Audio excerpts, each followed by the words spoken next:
You need to take my seat. No, it's all right. Doctor says I gotta do one good deed a day for my health. Come on, please. Let me take that for you.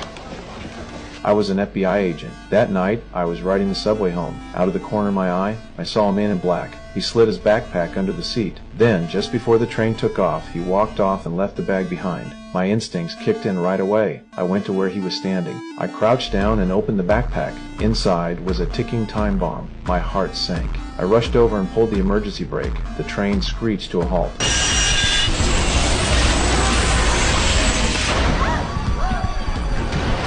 Hey, FBI! I need everybody to exit the train into the tunnels quietly and calmly right now. There's a bomb!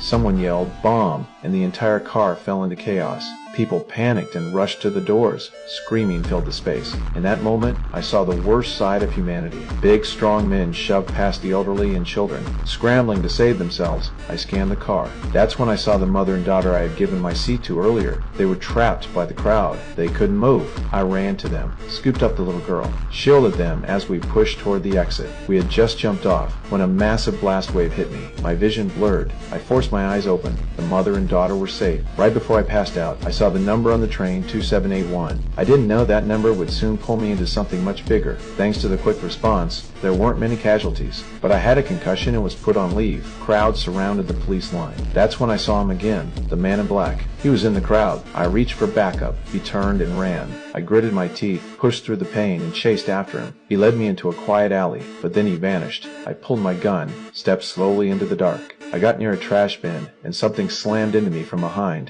He tried to take my weapon. I wrestled him down, but my body wasn't right. I was dizzy, weak. He pinned me to the ground. That's when I saw it, a snake tattoo on his waist. He gave up the fight and ran. I staggered to my feet and chased him again. Then, a car came out of nowhere and hit me hard. I hit the pavement and couldn't move. I watched helplessly as he disappeared into the night. 1 year later, because of that incident, I was reassigned to a desk job at the White House. My schedule changed completely. I got up at 5 p.m., clocked in by 7:30 at night. My new job was strange. Every night at 8, I'd open a certain office door, trade shifts with the guy inside, and spend the night watching over a single phone. It was an old landline. It had never rung, but if it ever did, it meant a threat to national security. To me, this felt like exile. Alone every night, just me and a silent phone. I had no idea how long this would go on, but that night, the phone rang. It was the first time I had ever heard it ring.